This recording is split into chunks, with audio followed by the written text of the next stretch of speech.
is now recognized for 5 minutes. Thank you, Chairman. I was part of a conversation with a CFO this winter, and the topic of ESG came up.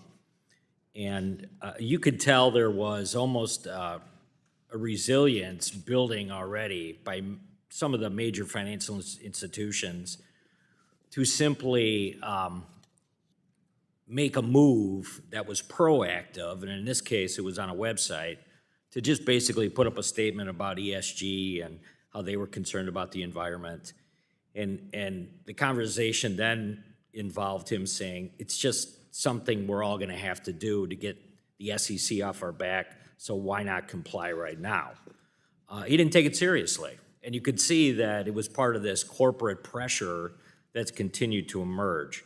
So I think, without being redundant of some of the questions that were asked earlier, Mr. Copeland, can you discuss, first of all, the harms to state and local funding that could come from ESG mandates, like the potential one from an MSRB, ultimately? That's where I see kind of the crossroad is when you start forcing compliance with this voluntary kind of half look at the entire issue that's going on right now. Yeah, I mean, here you've got a body that's sort of subsidiary of the SEC, sort of quasi-independent, wanting to push these sorts of requirements on. And this is very heavy-handed. You're basically telling municipalities all around the country, you have to buy into this ESG thing or you're going to lose access to capital. And you're effectively strong-arming from the top what municipalities can do. And it also is probably just going to raise the cost of capital for those municipalities in general. And therefore, that's going to affect both local property taxes and local services, et cetera. So it's something we ought to be really, really careful about and not be heavy-handed. That's not really what that body's for. Yeah, and I think just to kind of further that discussion, I mean, the other part of this is eventually shareholders are going to kind of see through it, right?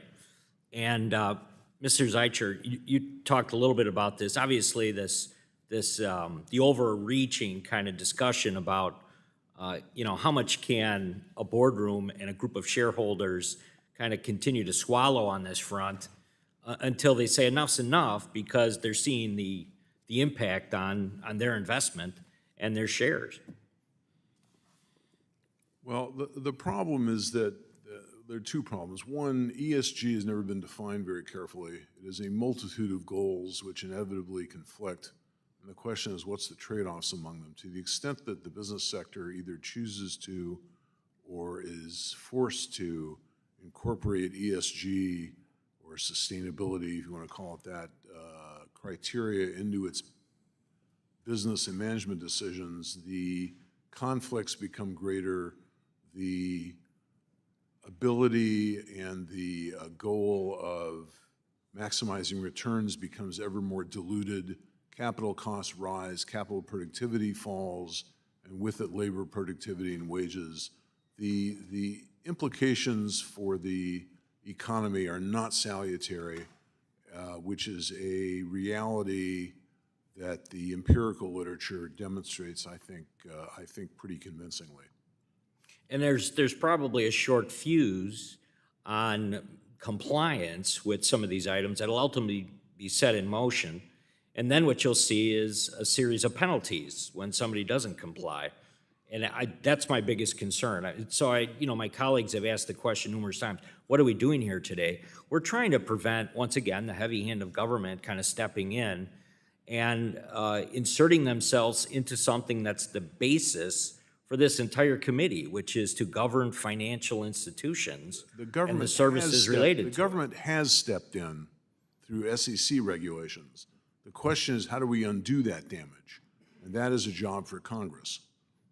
Thank you very much. I yield back.